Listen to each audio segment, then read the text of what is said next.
नमस्कार दोस्तों, स्वागत है आपका एक बार फिर से मेरे YouTube चैनल पे। तो आज की क्लास में हम बात करने वाले हैं मोस्ट इम्पोर्टेंट क्वेश्चंस की। तो आज हम किस सब्जेक्ट की बात करने वाले हैं? आज हम बात करने वाले हैं फिजिक्स के पेपर की बात करने वाले हैं, थर्मोडायनेमिक्स की बात करने वाले हैं। तो अब आपको एक चीज तो पता है क्या, कि फिजिक्स में भी थर्मोडायनेमिक्स है, केमिस्ट्री में भी थर्मोडायनेमिक्स है। कुछ चीजें सेम है फिजिक्स और केमिस्ट्री के अंदर। तो आज लेकिन हम बात करने वाले हैं फिजिक्स के थर्मोडायनेमिक्स की। थर्मोडायनेमिक्स एंड स्टैटिकल्स फिजिक्स जो है उसकी बात हम करने वाले हैं। तो देखो, एक चीज मैं आपको बताता हूँ। फिजिक्स में आपको जैसा कि पता है कि केवल 4 यूनिट है। केमिस्ट्री में तो 5 होती है, यहाँ फिजिक्स में केवल 4 यूनिट है। 4 यूनिट में से ही आपका पूरा का पूरा पेपर आता है। ठीक है। तो यहाँ पर एक क्वेश्चन जो है वो छोटा क्वेश्चन आता है, मतलब पहला वाला जो क्वेश्चन आता है उस क्वेश्चन के अंदर सारी यूनिटों के मिक्स क्वेश्चन आते हैं। अब उसमें तो देखो, अगर आप डीपली पढ़ोगे तभी आपको आंसर्स मिल सकते हैं, छोटे छोटे आंसर्स मिल सकते हैं। वैसे आप बड़े क्वेश्चंस पढ़ोगे उनमें से भी कुछ मिल जाएंगे, लेकिन आज जिसने ज्यादा डीपली पढ़ा हुआ है उसको आराम से मिल जाएंगे। जिसने कम डीपली पढ़ा हुआ है हो सकता है उसको कम क्वेश्चंस मिले। ठीक है। तो लेकिन फिर भी हम कोशिश करेंगे कि वो छोटे वाले क्वेश्चंस भी कवर हो जाए और बड़े वाले क्वेश्चन तो हमको कवर करने ही है। ठीक है। तो इससे पहले मैं आपको एक बात बता देता हूँ। आप में से ज्यादातर लोग मुझसे फर्स्ट ईयर से ही जुड़े हुए हैं। तो मैं चाहता हूँ कि जिन लोगों ने चैनल सब्सक्राइब नहीं किया है, जो नए आए हैं, वो चैनल सब्सक्राइब करें और साथ में जो भी स्टूडेंट है अपने साथ वालों को शेयर करें मेरी वीडियो ज्यादा से ज्यादा, जिससे मैं आगे भी वीडियो बनाता रहूं। क्योंकि आप कहते हो कि वीडियो नहीं बनाते, तो इसलिए नहीं बनाता क्योंकि आप शेयर नहीं करते आगे। इसके अलावा मेरा जो टेलीग्राम चैनल है, आपको उस पर भी मोस्ट इम्पोर्टेंट क्वेश्चंस की वीडियोस के अपडेट मिलते रहेंगे कि कब मैं वीडियो डालता हूं। तो आप टेलीग्राम चैनल को ज्वाइन कर लीजिएगा। KWS क्लासेज नाम है आपका। जो भी यूट्यूब का चैनल है वही हमारे पास टेलीग्राम का चैनल है, सेम KWS क्लासेज। तो आइए स्टार्ट करते हैं। तो हमारे पास फिजिक्स में जो यूनिट नंबर 1 है उसकी बात करते हैं सबसे पहले। तो यूनिट नंबर 1 के अंदर क्या है? देखो, आपको पता है जो बड़े क्वेश्चंस आएंगे उस बड़े क्वेश्चंस में आपको क्या मिलेगा? 2 क्वेश्चन मिलेंगे जिनमें से एक आपको करना है। तो देखो, जो क्वेश्चंस आपको मिलने की संभावना है उनके नाम मैं बता रहा हूं। एक तो आपको क्लॉसियस क्लेपिरॉन, ठीक है, क्लॉसियस क्लेपिरॉन समीकरण, क्लॉसियस क्लेपिरॉन इक्वेशन। जैसा नाम हिंदी में वैसे इंग्लिश में, तो इंग्लिश में तो क्या लिखूं, लेकिन आपको इतना तो पता लग जाएगा। ठीक है। इसके अलावा एक मोस्ट क्वेश्चन जो है वो है मैक्सवेल समीकरण। मैक्सवेल समीकरण या मैक्सवेल इक्वेशन। जो भी इसमें 3-4 रिलेशनशिप है वो आप एक बार देख लेना, क्योंकि उनमें से छोटे छोटे समीकरण भी आ सकते हैं। जैसे मान लो क्लॉसियस क्लेपिरॉन बड़े में आ जाता है, बड़े में नहीं आता, तो क्लॉसियस क्लेपिरॉन समीकरण कौन सी है, इस तरीके से करके आपको छोटे क्वेश्चंस में भी उसका आंसर मिल सकता है। क्लियर है? तो आपके पास 2 क्वेश्चन तो ये हो गए। तीसरा जो क्वेश्चन है वो है आपके पास कार्नोट चक्र। क्या है? कार्नोट चक्र या कार्नोट साइकिल। ठीक है। देखो, आपको क्लॉसियस क्लेपिरॉन या कार्नोट चक्र, इनमें से एक बड़ा क्वेश्चन 101% मिलना चाहिए। पूरी उम्मीद है, लगभग 99% उम्मीद है कि इनमें से आपको बड़ा क्वेश्चन मिलना चाहिए। ठीक है। कार्नोट साइकिल और इनमें से एक आपका थर्मोडायनेमिक स्केल, ऊष्मागतिक पैमाना, ऊष्मागतिक पैमाना, थर्मोडायनेमिक स्केल। ठीक है। पहले एक बार लिख देता हूं, फिर उसके बाद आपको इसकी कितनी प्रायिकता है वो आपको पता लग जाएगी। ठीक है। ये हो गया। ये आपके बड़े क्वेश्चंस में से आपको आसानी से, इनमें से आपको एक बड़ा क्वेश्चन मिलेगा। और सबसे ज्यादा उम्मीद मुझे है क्लॉसियस क्लेपिरॉन समीकरण और मैक्सवेल समीकरण से एक मिलेगा, और अथवा वाले में कार्नोट साइकिल और थर्मोडायनेमिक स्केल, इनमें से एक मिलेगा। वैसे मेरे को उम्मीद है इनमें से आपको 2 बड़े क्वेश्चंस मिल सकते हैं आराम से, लेकिन फिर भी आपको 2 नहीं तो एक तो आपको 101% मिलना चाहिए इन चारों क्वेश्चनों में से। देखो, और छोटे क्वेश्चंस की बात करते हैं तो छोटे क्वेश्चंस में जैसे थर्मोडायनेमिक्स का जीरो लॉ क्या होता है, जीरो लॉ, शून्य नियम क्या होता है, प्रथम नियम क्या होता है, इनका सीधा सीधा पूछ लेते हैं। जैसे आपको सीधा पूछ लिया जाएगा कि थर्मोडायनेमिक्स का जो प्रथम नियम है उसकी समीकरण लिखिए। जैसे केवल इतनी सी समीकरण होती है, डेल्टा E बराबर Q माइनस W। ये होती है। तो इस तरीके से आपको समीकरण पूछ ली जाएगी। तो इसलिए छोटी छोटी चीजें आपको पढ़नी है।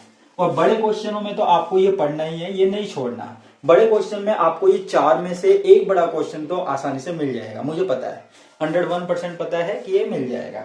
उसके बाद बात आती है यूनिट नंबर 2 की। यूनिट नंबर 2 का क्या करना है, ठीक है। यूनिट नंबर 2 में जो बड़ा क्वेश्चन है वो क्या है, रुद्रोष्म विचुंबकन। विचुंबकन इसको बोलते हैं एडायबेटिक डीमैग्नेटाइजेशन।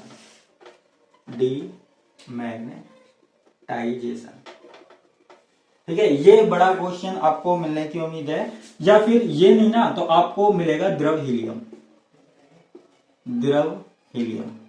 Liquid helium. ठीक है, मुझे जहां तक पता है इन दोनों में से एक बड़ा क्वेश्चन तो आना चाहिए। द्रव हीलियम के जो गुण हैं, जो फर्स्ट और सेकंड के जो गुण हैं वो आने चाहिए, या फिर एडायबेटिक डीमैग्नेटाइजेशन आना चाहिए। तो जो 2 क्वेश्चन आते हैं उनमें से एक क्वेश्चन तो मुझे उम्मीद है लगभग 90% की इन दोनों में से तो मिलना चाहिए। क्लियर है। इसके बाद और भी नियम है। इसके जो चॉइस में क्वेश्चन आ सकता है वो आ सकता है मैक्सवेल वितरण नियम। ठीक है, और मैक्सवेल वितरण नियम तो देखो आपको छोटे क्वेश्चन में भी पूछ सकते हैं। मैक्सवेल वितरण नियम की समीकरण लिखिए। तो ये तो आपने जो फर्स्ट ईयर में पढ़ी थी ना, फर्स्ट ईयर में केमिस्ट्री में पढ़ी थी आपने, वही आपको सेम समीकरण लिखनी है पूरी की पूरी।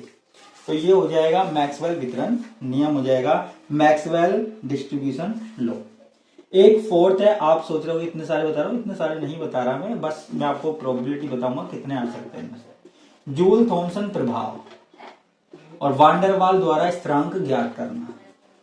वांडरवाल से स्थिरांक ज्ञात करना। ठीक है, ये आपको करना है तैयार। वांडरवाल गैसों के लिए व्यंजक। ठीक है, कोफिशिएंट याद करना है वांडरवाल गैसेस के लिए। तो देखो आपको ये 4 बड़े बड़े क्वेश्चंस है, ये आपको पढ़ने हैं। कौन कौन से, रुद्रोष्म विचक्रण, विचुंबकन, मैग्नेटाइजेशन, द्रव हीलियम, लिक्विड हीलियम, मैक्सवेल वितरण लॉ, मैक्सवेल डिस्ट्रीब्यूशन लॉ और जूल थॉमसन प्रभाव। इनमें से आपको वैसे तो मेरे हिसाब से दोनों के दोनों बड़े क्वेश्चंस मिल जाने चाहिए, लेकिन फिर भी इनमें से एक क्वेश्चन तो आपको मिलेगा। ठीक है, ये मुझे पता है इनमें से मिलेगा, मुझे ऐसी फीलिंग आ रही है इनमें से एक बड़ा क्वेश्चन मिलेगा। देखो आप कहोगे कि सर आप न्यूमेरिकल तो बताते नहीं है। देखो न्यूमेरिकल आएंगे, सीधी सी बात है। तो जैसे मान लो यूनिट आती है, जैसे मान लो यूनिट 10 नंबर की आती है, तो 2-3 नंबर का न्यूमेरिकल आ जाता है, इतना ज्यादा कोई डिफरेंस नहीं पड़ता है। क्लियर है। तो यहाँ पर हम बात कर रहे हैं इसकी, ये 4 यूनिट हो गए, 4 मतलब क्वेश्चन हो गए, और इसमें 2 क्वेश्चन आपको मतलब याद रखने हैं। एक तो अभिगमन घटना, ठीक है, और अभिगमन घटना या ट्रांसपोर्ट फिनोमिना। इंग्लिश में बता देता हूं, नहीं तो इंग्लिश मीडियम वाले कहेंगे हमको बताए ट्रांसपोर्ट फिनोमिना। ठीक है, और एक है पुनर्निवेशी शीतलन। पुनर्निवेशी शीतलन, रीजनरेटिव कूलिंग। अब आप कहोगे सर आपने 6 क्वेश्चन बता दिए। ठीक है, बिल्कुल बता दिए भैया। देखो बड़ा क्वेश्चन जो है ना वो इन 4 में से बड़ा मिल जाएगा, लेकिन ये छोटे छोटे टॉपिक मैंने बता दिए। कई बार ऐसा होता है इनके ऊपर शॉर्ट नोट आ जाता है, टिप्पणी आ जाती है, तो टिप्पणी टाइप में ये दोनों याद कर लेना, एक बार पढ़ लेना। लेकिन इन 4 में से तो आएगा। देखो ये जो 4 टॉपिक है आपके, इनमें से तो आपको आराम से एक बड़ा क्वेश्चन मेरे हिसाब से तो मिलना चाहिए। ठीक है, रुद्रोष्म विचक्रण, विचुंबकन, एडायबेटिक डीमैग्नेटाइजेशन, द्रव हीलियम, मैक्सवेल वितरण नियम और जूल थॉमसन प्रभाव, वांडरवाल गैसों के लिए व्यंजक निकालना, और अभिगमन घटना, ट्रांसपोर्ट फिनोमिनन, पुनर्निवेशी शीतलन, रीजनरेटिव कूलिंग। तो ये आपको करने हैं टॉपिक, बिल्कुल करने हैं भैया, टॉपिक करने हैं। तो ये हमारे पास 2 यूनिटों की बात होगी। देखो इतने टॉपिक इसलिए बताने पड़ रहे हैं, केमिस्ट्री होती नहीं बताता, फिजिक्स में इसलिए बताने पड़ रहे हैं क्योंकि यहां पर क्या है, यहां पर आपको बड़े क्वेश्चंस के साथ साथ छोटे क्वेश्चंस भी आपको मिलेंगे। तो आप कहोगे सर छोटे क्वेश्चंस के बारे में नहीं बताया, तो छोटे क्वेश्चंस का बताने के लिए मुझे इतना बताना पड़ रहा है। ठीक है, अब बात आती है हमारे पास यूनिट नंबर 3 की। यूनिट नंबर 3 ज्यादा बड़ी तो नहीं है। आप क्या करोगे, एक तो है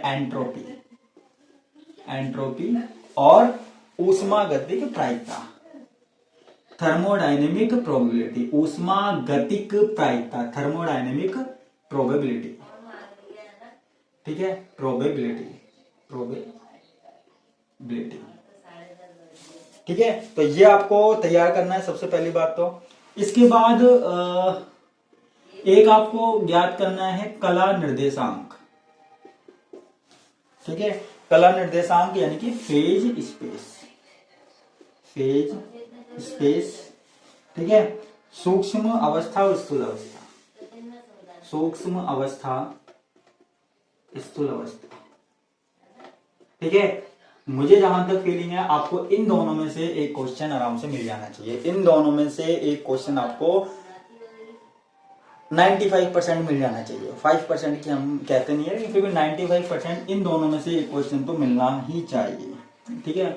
और आप कहोगे इसको 100% कर दो या 99% कर दो, तो इसमें एक क्वेश्चन ठोसों की विशिष्ट ऊष्माधारिता वाला टॉपिक है, heat capacity of solid, heat capacity, specific heat capacity of solid, ठीक है, जिसमें हमारे पास आइंस्टीन डेबाई समीकरण आपको पढ़नी है। अब कर लो 100% भैया। अब आपको इन तीनों क्वेश्चन में से 100% एक क्वेश्चन तो मिल जाएगा। अब करो 100%। उन दोनों में से तो 95 कह रहा था, लेकिन ये आते ही अब हो गया हमारे पास 100%। तो 100% इन तीनों में से एक क्वेश्चन आपके मिल जाना चाहिए और आपकी किस्मत, ठीक है। और एक छोटे क्वेश्चंस के लिए वैसे तो इनमें से देखना मिल जाएंगे, एक बैरोमेट्रिक समीकरण थोड़ा सा याद करना, छोटे क्वेश्चन में पूछ लिया जा सकता है, वैसे तो बड़ा क्वेश्चन भी बन सकता है इस पे बैरोमेट्रिक समीकरण का, लेकिन आप देखना छोटा भी बन जाए। तो ये बात हो गई यूनिट नंबर 3 की।